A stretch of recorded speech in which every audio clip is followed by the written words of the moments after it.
7.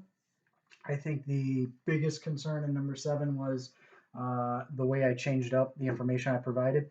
In this case, I didn't just tell you, hey, there's a wavelength of 1 meter. I said you get 2 crests per second, which is actually the number of times something occurs. So again, it's a frequency.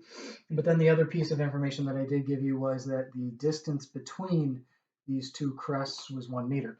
So back in number 1 on the same worksheet, you guys had to measure wavelength. It doesn't matter whether or not you measure wavelength from crest to crest, trough to trough.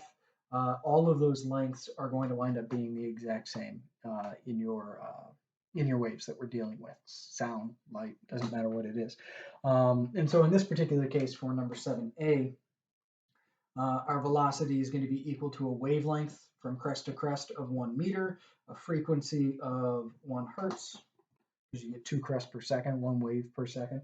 And so your velocity is just going to be 1 meter per second.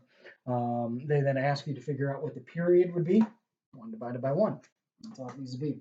Remember that period is 1 divided by your frequency. So it's 1 divided by 1 hertz. You're still going to have 1 second of period. You're going to get 1 wave every second.